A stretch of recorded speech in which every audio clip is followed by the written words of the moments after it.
What's the dumbest thing you actually believed?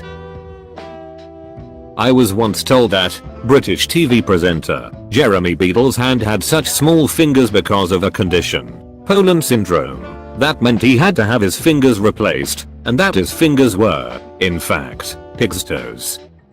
For years, this was a piece of obscure general knowledge that I would break out when I felt the need to display the breadth of my weird knowledge. And it went down really well until the days someone finally said, "Don't pigs have hooves?" I don't know that I had ever experienced such a moment of butt-clenchingly cringy brain and edit. I can't believe my confession of dumbery got me a gold. That being named Johnny was a sin. There's a part of the song "The Devil Went Down to Georgia" that goes, "My name's Johnny and it might be a sin, but I'll take your bet." I instantly associated the name with being a sin, not making bets with the devil. This made me think kids named Johnny were sons of devil worshippers. I was a very dumb kid. I grew up in a Jewish household but was aware of the whole Christmas thing. It was my understanding that Santa would go around bringing gifts to kids if they left out a plate of cookies and some milk for him. Seemed easy enough. 'Twas the night before Christmas and I left the perfect food arrangement out for Santa, thinking in spite of my religious beliefs, he might leave me a gift in exchange for the snacks. When I awoke the next morning, the cookies and milk were gone but no present was left. I was furious. How dare this jolly fat man come into my hole, steal my food and not leave anything in return. I spent years complaining about it and would curse the man's name if I saw him. Of course, years later my dad admitted that he had eaten everything. Thanks, Dad. That WD-40 meant windows down, 40 miles per hour. Someone told me that in middle school as a joke and I took it literally until I was a senior. I used to be so confused about the amount of time it would take to make movies because I was convinced they did it all in chronological order, and when they did flashbacks to childhood, I was like, wow, those actors are so committed. Or I would think it must take a long time for their hair to grow or change in any way and never considered it could be a wig. Lol edit. Yes, I have heard of the movie Boyhood. It came out when I was 22, so well past my perception of movies being made that way, but it definitely reminded me of this when I first heard of it, and I thought it was really cool that someone actually did that.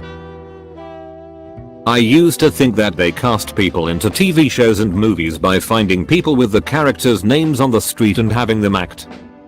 Thought this for a good few years until a Disney Channel actress appeared on a different show with a different character and I found out her name was neither of the characters. Here's the list so far. I firmly believed from ages 3 to 8 that every single night, little elves would march around my bed until morning, and that if I dangled my foot off the bed, they would eat my toes. My mum told me that midnight was the witching hour, so if I didn't go to sleep by then, I would get kidnapped by witches. My mum also told me that if I didn't clean my room, snakes would raid my room because they were attracted to the mess. I also thought that a witch stood behind my bed each night, and if any bit of hair strayed from my pillow, she would take a piece for her spells. As you can imagine, I didn't sleep very well as a child.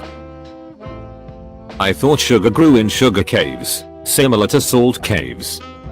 I believed that sugar crystals, like rock candy, just grew in caves, and there were parts of the world with beautiful crystallized sugar caves. I was 25 years old when I brought it up in conversation with my fiance. I tried to prove to him they were real, and it was when I reached my 4th page on Google, I realized my whole world was a lie. Edit. Oh wow, thank you for all the comments and awards. Really appreciated.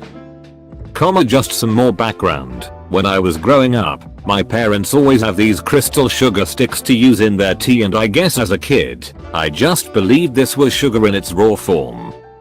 Especially as it looked like the rock crystals. I've never thought about it or questioned it, as the topic of sugar origins never got brought up.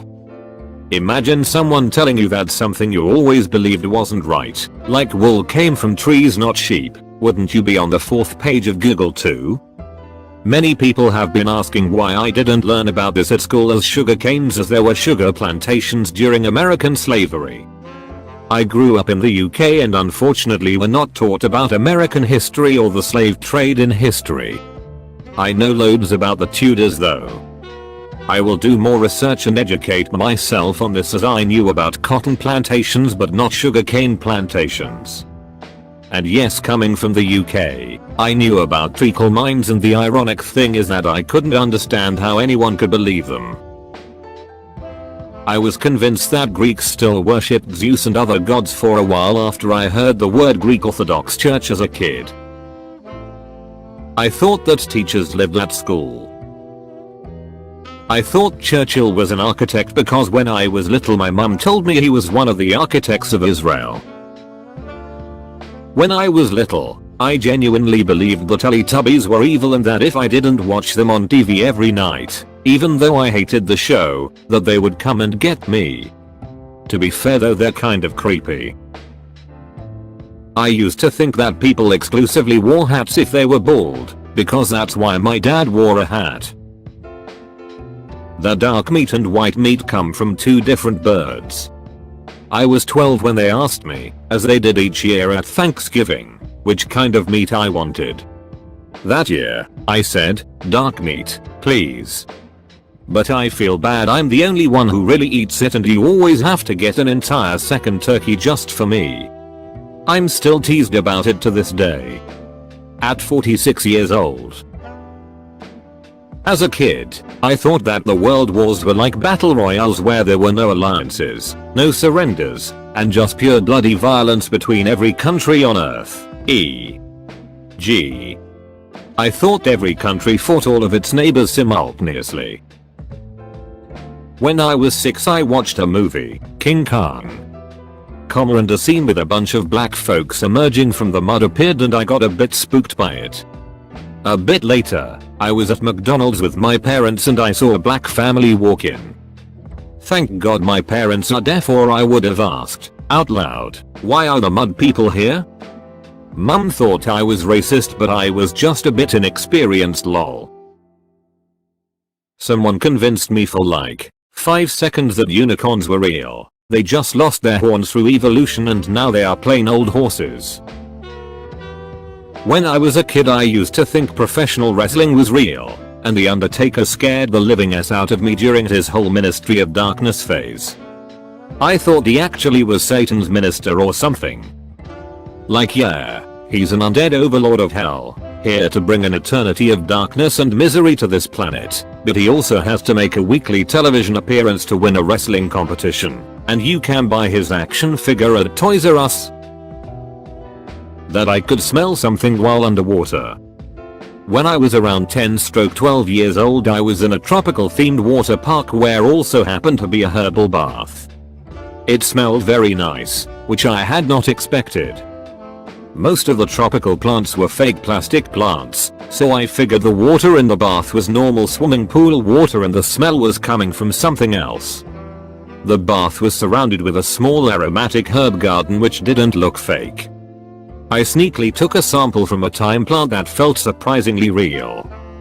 But because the air was filled with all the different aromas and a hint of chlorine I couldn't smell anything different when I tried to smell the thyme. I figured the only place where my sense of smell couldn't be fooled by any fakery was underwater. For 5 seconds I actually felt pretty smart. Until I tried. Edit. Wow, thanks for the awards and upvotes, this makes my day. I wish I could answer the question about the smell underwater, but I found out it doesn't work like that. As soon as the water entered my nose I noticed the flaw in my plan and the irony of it all. My head came up immediately, all while laughing, because I felt so smart with my waterproof plan a second ago, and coughing, which only made it worse and resulted in another gulp of water going in the opposite direction. No physical damage indeed, some people describe how this works in the comments and as others said, it hurts a bit, but not too long. Glad to see some of you also tried to experiment with their airways underwater, even though our results probably never will lead to a scientific breakthrough. Let us never be dumber than that again.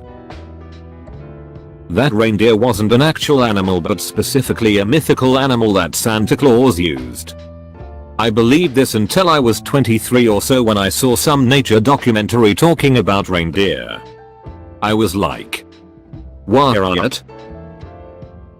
My father and I used to mess with my sister as she was growing up. When she saw an orange tree for the first time, the oranges were unripe and very green. We then told her that all of the citrus fruits came from the same tree, and depending on when you picked them, that was the fruit you got. They started as limes, then ripened into lemons, which would grow into oranges, and then if left too long would grow into grapefruits. She graduated with honors from a major state university this year. We found out that she still believed this during our family trip to Mexico last spring, 2019, when we had to break the news to her. I used to think they dropped the ball at Times Square multiple times for each USA time zone. I just assumed people stuck around for the extra ball drops cause they were all drunk and having fun. Hilarious edit. Worth mentioning that I believed this until I was an adult and had my East Coast wife let me down easy. Another edit. Thanks for my very first award. Seems a fitting one for this post. That if you ask someone if they're a police officer, they have to tell you the truth. There are still people who believe this. Whoever started this urban legend is a genius. As a kid, my sister told me that we had an older brother that died. She said he died when playing bowling and his fingers didn't come out the ball and slid all the way down the alley, then he turned into a skittle. More so naive and innocent rather than dumb, but still funny. My dad used to tell us kids that a dwarf little person worked in and operated every car park barrier in the world. Every time he drove up to one, he'd press the button for the ticket and say, "Cheers mate, how's the wife?" and fake a conversation as he waited for the barrier to open. Lol. Thank you for watching. Don't forget to like, subscribe and leave a comment.